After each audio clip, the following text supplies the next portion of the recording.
He's a full-time physician and a part-time farmer. He's also a husband and a father of 10, who range in age from 4 to 18 years old.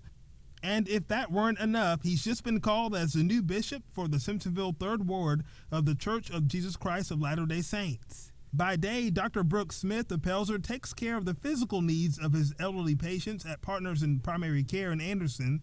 At night and on weekends, he and his wife Melissa care for 4 boys, 6 girls, 20 chickens, 8 goats, and 2 cows. Then in January of this year, he was called to care for the spiritual needs of adults and youth in the congregation of nearly 500 people in southwest Simpsonville. As bishop, Smith has duties like those of a pastor, priest, or rabbi. In the Church of Jesus Christ of Latter-day Saints, this role is unpaid. Well, thankfully it didn't all come at once. I guess with time you kind of learn how to prioritize, you learn where to spend your time. I could never do it without her. The willingness and energy to assume so much responsibility comes from his strong faith. First and foremost, it would be God.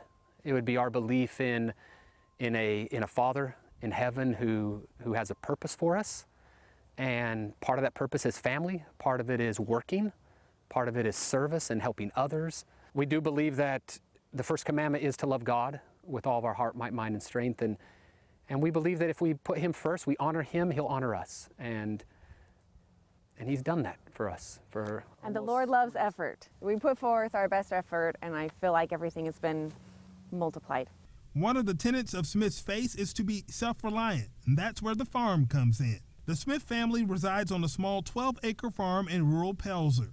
There's a pond that serves as a source of food and fun, and plenty of room for fruit trees, a garden, and animals.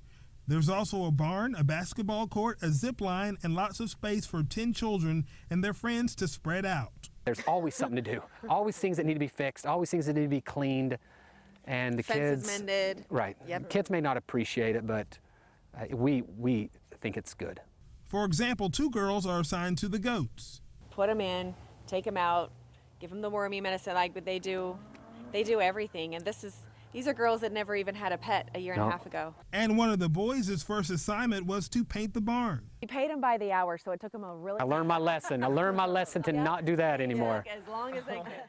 But some of the work is fun, like the daily hunt for eggs and building a fire pit and a zip line for others to enjoy. In his work, Smith says there are parallels to addressing the physical health of his patients and the spiritual health of his congregants. You know, in medicine, sometimes we might prescribe medicine. We might prescribe physical therapy. We might prescribe a different diet. And in the spiritual aspect as a bishop, I may prescribe writing a talk. Use the scriptures to write a talk on repentance or forgiveness or love or a number of issues. In medicine, that's not always the case.